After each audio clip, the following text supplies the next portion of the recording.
রণক্ষেত্র পরিণত হয়েছে ধানমন্ডির 32 নম্বর এই সড়ক। এবং সকাল থেকেই কিন্তু শেখ মুজিবুর রহমানের বাড়ি, যেই অবশিষ্ট বাড়ি রয়েছে, সেই বাড়িটি কিন্তু অবশিষ্ট বাড়ি ঘুরিয়ে দেওয়ার লক্ষ্যে কিন্তু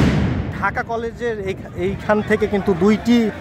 বুলডোজার নিয়ে আসা হয়েছিল শিক্ষার্থী এবং সাধারণ জনতারা মিলে। এবং সেই বুলডোজার 2টি নিয়ে কিন্তু তারা ভিতরে প্রবেশ করতে চেয়েছিল এবং পুলিশ সেখানে বাধা দিয়েছিল। পুলিশ, সেনাবাহিনী সহ সেখানে বাধা হয়ে দাঁড়ায় এবং পরবর্তীতে তারা ইট পাটকেল ছড়ে পুলিশের উপরে এবং একের পর এক ইট পাটকেল ধাওয়া কিন্তু হয়ে যাচ্ছে। এবং এক পর্যায়ে কিন্তু আমরা দেখেছি যে পুলিশের তাদের যেই গোলা বারুদের সেই গোলা বারুদের সংখ্যা কিন্তু সেই গোলা বারুদ শেষ হয়ে গিয়েছিল এবং পরবর্তীতে পুলিশ পিছিয়ে হটে এবং পুনরায় পুলিশ কিন্তু শক্তি সঞ্চার করে ফের কিন্তু তারা এসে পড়েন এবং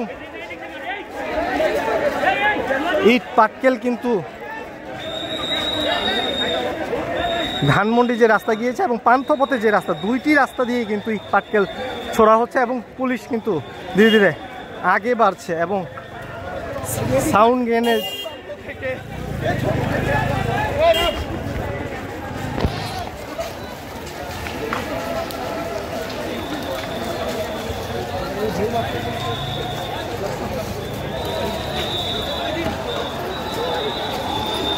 মুহুর্মুহু কিন্তু সাউন্ড গ্রেনেড ছোড়া হচ্ছে এবং পাল্টা বিক্ষোভকারীদের পাশ থেকে কিন্তু পুলিশের উদ্দেশ্যে ইট পাটকেল কিন্তু ছোড়া হচ্ছে।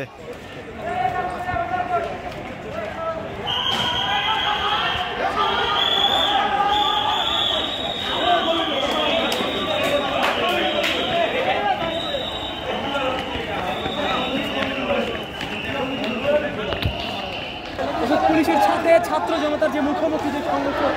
দফায় দফায় যে সাউন্ড গ্রেনেড ছাত্র জনতার যে ইট পাটকেল